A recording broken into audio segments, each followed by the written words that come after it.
I pushed the door open with my hip, arms full of grocery bags and a suitcase still smelling of Hawaiian sunscreen, and the first thing that hit me was the silence. Not the peaceful quiet of an empty house, but a dead, hollow void that sucked the air out of my lungs. The living room stretched out in front of me like a freshly erased chalkboard. No couch, no coffee table, no television, no lamps, no rug, not even the faded family photos that had hung above the fireplace for 30 years. Just bare hardwood and the faint smell of lemon furniture polish, as if someone had cleaned the place for an open house that would never happen. I dropped everything. Eggs broke, milk bled across the floor. I didn't care. I walked through the house like a ghost, touching walls where pictures used to be, opening empty drawers that no longer creaked, staring into a kitchen where the refrigerator, stove, microwave, even the goddamn toaster were gone. They had taken the silverware, the plates, the wine glasses Mom collected from every state we ever visited. They took the shower curtain rings, the towels, the little ceramic frog I kept on the bathroom windowsill since 1998. My clothes, my jewelry, my grandmother's wedding ring, the quilt Mom finished the week before she died. Everything. And in the exact center of the empty kitchen island, where the fruit bowl used to sit, was a single white envelope with my name written in Ryan's handwriting. I knew before I opened it that whatever was inside would hurt worse than the emptiness. I was right. Emily, you always said family shares everything, so we did. We took what should have been ours anyway. You got the house, we got the life inside it. Fair trade. But we're not monsters. We left you the truth instead. Mom told me the night before she died, when you were in the other room pretending to sleep. She made me swear not to tell you until the time was right. Guess this is the time. You killed her, Em. She was ready to fight another round of chemo. She told me she wanted to see her grandson's first birthday, but you couldn't handle watching her suffer anymore, could you? You upped the morphine when the night nurse stepped out. You held her hand while she slipped away, and you told yourself it was mercy. It wasn't mercy. It was murder. We have the empty vials. We have the visitor log that shows the nurse left at 11:07 and didn't come back until 11:42. We have Mom's last journal entry, dated the day before, where she wrote, "Emily keeps crying and saying she can't do this anymore. I wish she let me fight." The police will have it all by morning. Enjoy the quiet, murderer. See you in hell. Ryan and Nicole. I read it 3 times before my legs gave out. I sat on the cold floor in the spot where Mom's kitchen table used to be, the one where she taught me to make biscuits, where Dad carved our initials the day we moved in, where Ryan and I used to hide during thunderstorms, and I couldn't breathe. Because part of it was true. I had increased the morphine that night. Mom was drowning in pain, her body a battlefield of cancer that had already taken everything else. She looked at me with those cloudy blue eyes and whispered, "Please, baby, I'm so tired." I told the nurse I'd sit with her. I waited until the hallway was empty. I pressed the button on the pump 4 times. She slipped away peaceful, smiling, squeezing my hand like she was thanking me. I thought I was giving her dignity. Ryan called it murder. And now they had stripped my house bare to punish me for it. I don't know how long I sat there. Hours, maybe. The sun went down, the empty windows turned black. I kept waiting for the grief to come, but what came instead was something colder, sharper. A feeling I'd never known before. Pure, crystallized rage. They wanted to destroy me. They had no idea who they were dealing with. My name is Emily Carter. I'm 44 years old. I spent 10 years as an ICU nurse watching people die. I have held the hands of mothers while their children flatlined. I have told husbands their wives were gone. I have seen every shade of grief human beings are capable of, and I have never, not once, let it break me. Ryan forgot that.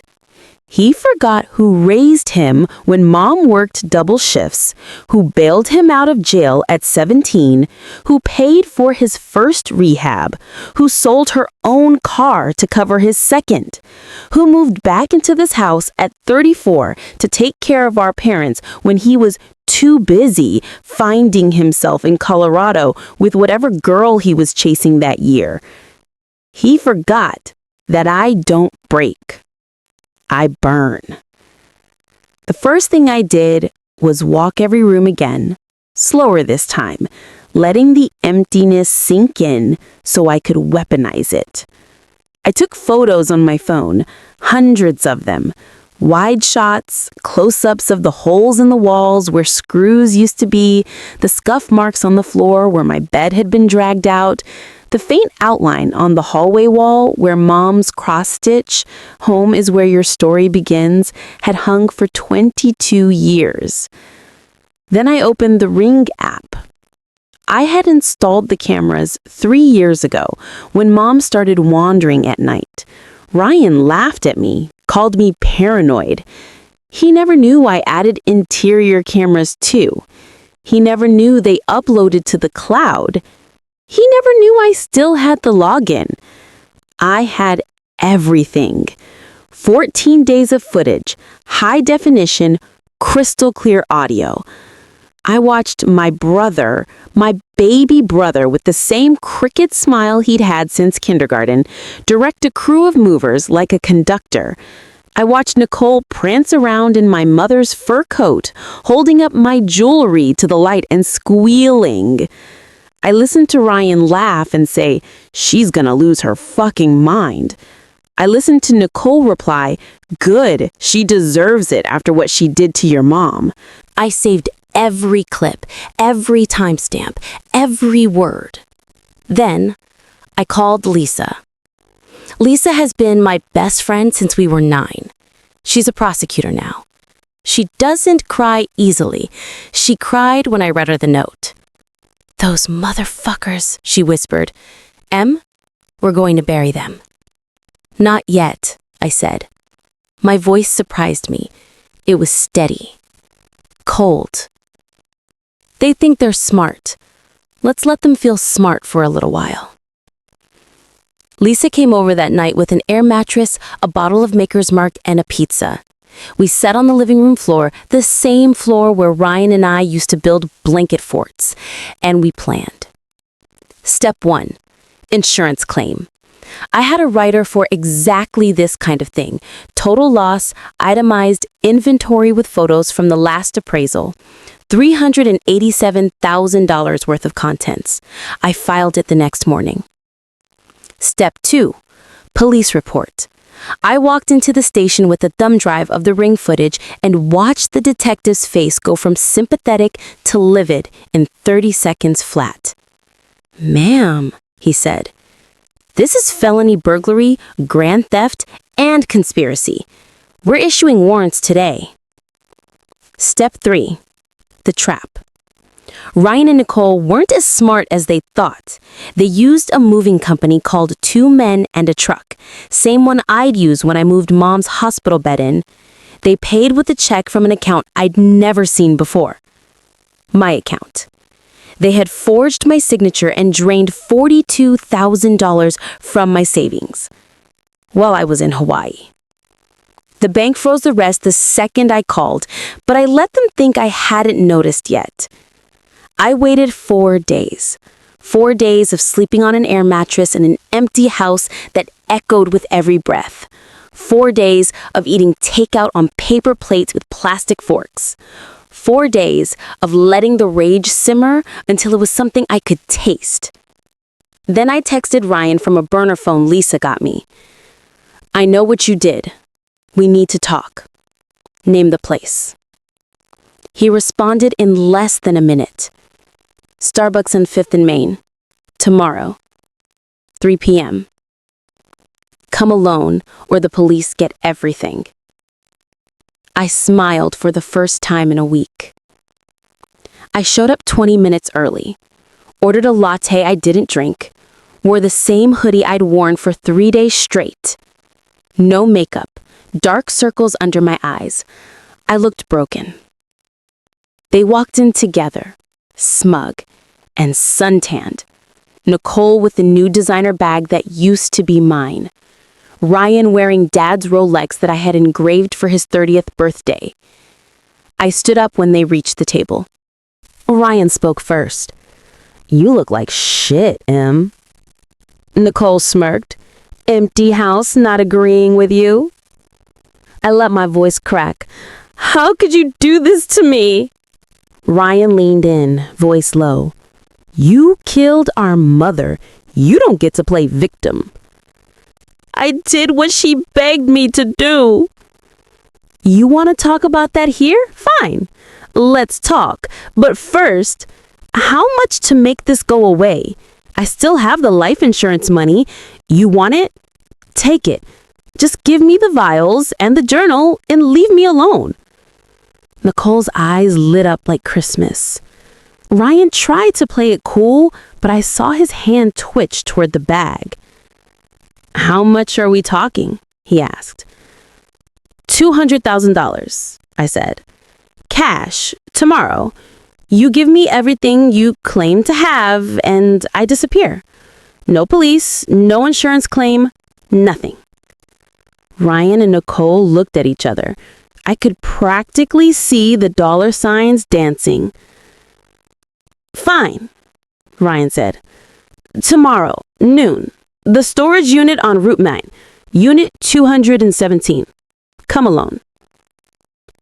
I nodded, tears in my eyes that weren't entirely fake.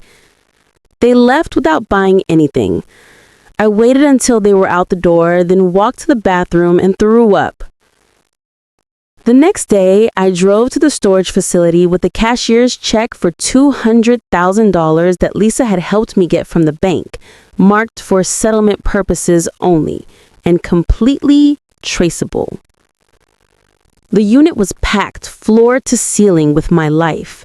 My couch, my bed, Mom's china, the quilts, the ceramic frog, everything arranged like a shrine to their greed. Ryan opened the door smiling. Money first. I handed him the envelope. He opened it, thumbed through the check, grinned. Nicole stepped forward with the manila folder. Here's your proof. Everything you need to hang yourself. I took the folder, opened it. Inside were 3 empty morphine vials, a forged page supposedly from Mom's journal, and a photocopy of the visitor log. I looked up at Ryan. You know what the best part is? I asked quietly. He frowned. I raised my voice. The best part is you just committed felony extortion on camera. The storage unit door rolled up the rest of the way. 6 police officers stepped out from behind my grandmother's armoire. Lisa was with them, holding up her phone, live streaming the whole thing to the detective's body cam. Ryan's face went white. Nicole screamed and tried to run. She didn't make it 3 steps. They found the Rolex on Ryan's wrist, the fur coat in Nicole's car, my grandmother's ring on her finger. They found the moving truck receipts, the forged checks, the lease in my name with my forged signature. They found everything. Ryan tried to fight the cuffs. She murdered our mother, he shouted. She admitted it. The detective looked at me. I pulled out my own folder, the real one. Inside was Mom's actual journal, the last entry, dated the day she died, in her shaky handwriting. Emily is my angel. She has given up everything for me. If I beg her to let me go tonight, I know she'll cry, but she'll do it. Because she loves me more than life. Tell her I'm not afraid. Tell her I'm proud. Tell her I'll be waiting with her father and a big plate of biscuits. There was also the hospice paperwork, the DNR, the palliative care orders that specifically allowed comfort measures only, including titration of morphine for pain and air hunger. And the video from Mom's room, time-stamped the night she died, where she looked straight into the camera I'd set up for security and said, "Emily, if you're watching this someday, know that I'm ready. I love you. Let me go." Ryan stopped fighting when they played it in the interrogation room. Nicole rolled on him in exchange for a plea deal. She cried and said it was all his idea. He called her a bitch and spit on the floor. They both got 12 years. I got my house back. Not all of it. Some things were sold, some damaged, but most of it. The quilt, the china, the ceramic fog, the cross stitch that now hangs in the same spot, a little crooked, but home. I sold the place 6 months later. Bought a small cottage on the lake with the insurance money and what was left after lawyer fees. I still have the note. I keep it in a fireproof safe, along with Mom's real journal and the video of her last words. Sometimes, late at night, I take it out and read it again. Not because it hurts anymore, because it reminds me that monsters aren't always strangers. Sometimes, they share your blood. Sometimes they're the little boy who used to follow you everywhere begging for one more story. And sometimes, when the monsters come for you, you don't run. You open the door. You let them in. And you burn the whole goddamn house down with them inside it.